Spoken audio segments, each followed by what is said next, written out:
దోశలు వేసుకున్న తర్వాత మూడో రోజు మరి నాలుగో రోజు మనకు కొద్దిగా పిండి మిగులుతుంది కదా గట్టిగా, దాన్ని మనం ఈ విధంగా చేసుకోవచ్చు అనమాట. దీన్ని మనం పులిబొంగరాలని, కొన్ని ఏరియాల్లో బోండాలని, టైగర్ టాప్స్ అని, కొన్ని ఏరియాలో పునుగులని చెప్తుంటారు. మీరు ఏ పేరైనా పెట్టండి. ఇప్పుడు నేను ఈ చేసేది ఐటమ్స్ చూడండి. దీనికి కావాల్సింది సన్నగా తరుక్కున్న ఎర్రగడ్డలు చాలా సన్నగా తరుక్కోవాలండి.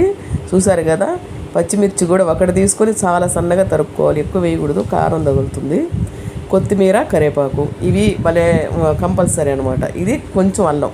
ఎందుకు అల్లం చెప్పానంటే ఆ పిండి 4th డేనో 3rd డేనో కొంచెం పులుపు పడి ఉంటుంది కదా, దానికోసం అల్లం కంపల్సరీగా వేసుకోవాలి. మరీ ఎక్కువ పుల్లుగా ఉన్నిందనుకోండి, పుల్లగా కొంచెం లైట్గా 1/2 స్పూను చక్కెర వేసుకోండి, ఆ పులుపు కొట్టేస్తుంది. లేదంటే పసుపు అయినా వేసుకోవచ్చు. ఇవండి ఈ బోండాలకి ముందు మనము ఈ పచ్చిమిర్చి, ఎర్రగడ్డ అన్నీ వేసి ముందు జస్ట్ అట్లా స్పూన్తో కలుపుకుంటాము.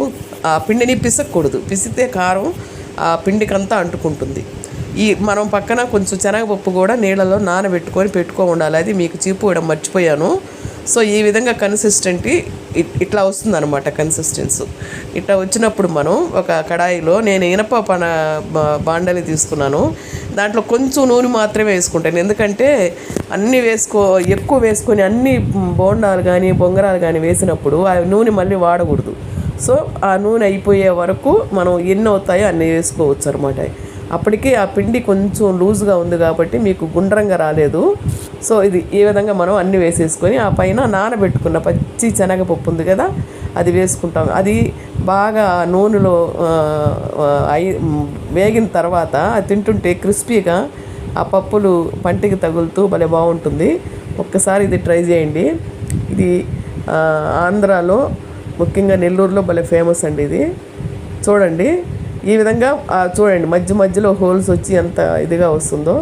ఆయిల్ తక్కువ అనుకుంటున్నారా? మీరు కావాలంటే ఆయిల్ ఎక్కువ వేసుకోండి. నేను మీకు చూపించడం కోసం ప్లస్ నేను కూడా తినడం కోసం కొంచెం ఆయిల్ వేసుకున్నాను. మళ్ళీ ఈ ఆయిల్ వాడను కాబట్టి భలే టేస్ట్గా ఉంటుంది. 3వ రోజు కానీ 4వ రోజు కానీ మీరు దోశ పిండి మిగిలినప్పుడు, ఇడ్లీ పిండి కానీ దోశ పిండి కానీ మిగిలినప్పుడు ఈ విధంగా చేసుకుని తినండి, చాలా బాగుంటుంది. చూడండి, చూస్తుంటేనే నోరు ఊరుతుంది, క్రిస్పీగా ఉంటుంది అనమాట. అది మీకు ఏ చట్నీ ఇష్టమో అది వేసుకోండి.